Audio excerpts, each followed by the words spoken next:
Hi, I'm Nirja Singh. I bring you 30 insights into the art of surviving, thriving through, and not dying of a generation gap.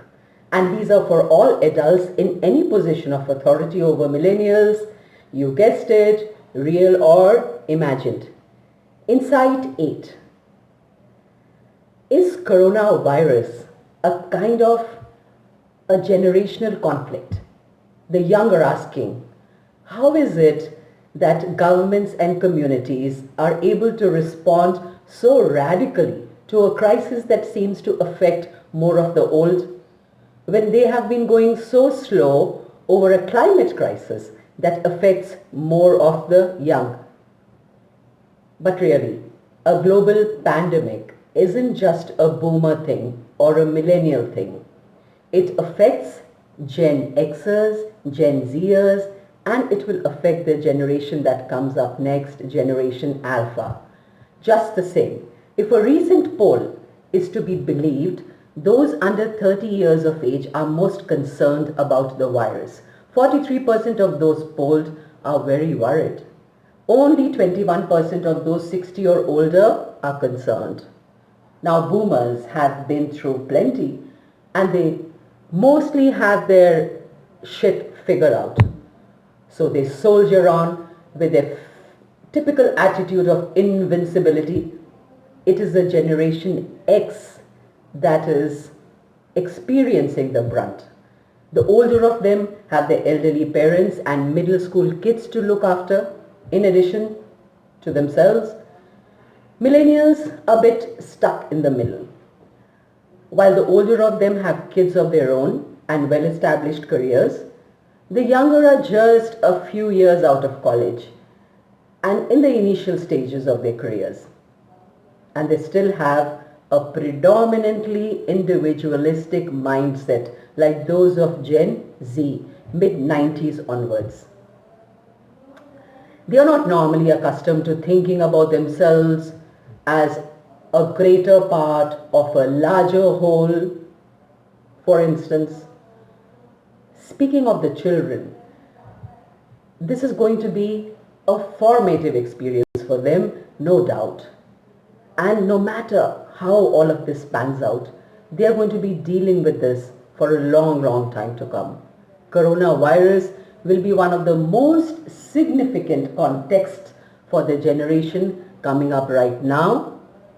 That will be Gen Alpha, 2010 to 2025, as well as the post-coronavirus era babies. What will we call them? We run out of alphabets.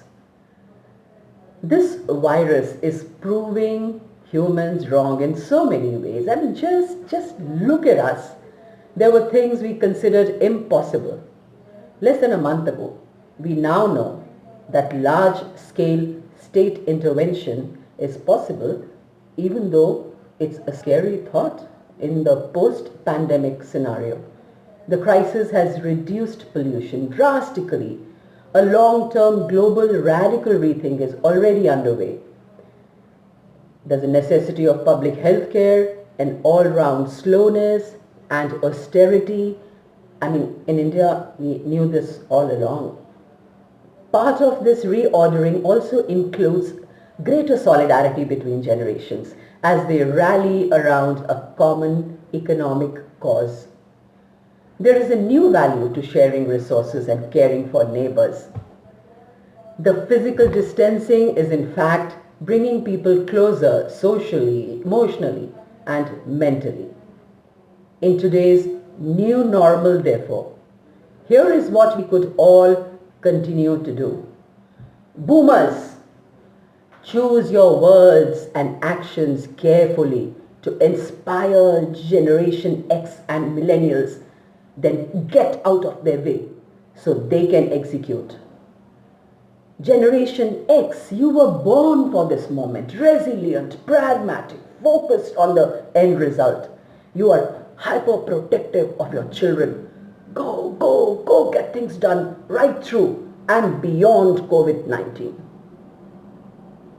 Millennials, you've been pure and judgy and chomping at the bit for the opportunity to make the world a better place, well, this is your adult moment as you rise to the call for personal sacrifice and teamwork. And don't worry about your emotions. We will help process them. And the spring breakers, General Z, you guys, you stick to your YOLO memes and sit on Twitter making fun of boomers, okay? You calling Corona Miss Rona? And boomer remover, huh? You just wait. You will soon go from your hashtag okay boomer to hashtag I love you boomers. This is crisis era, folks, the fourth turning.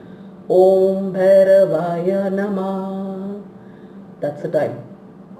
You guys think this COVID-19 stands a chance against all of humanity? This boomer is ready to listen. At Nirja Singh.com, watch out for Insight 9.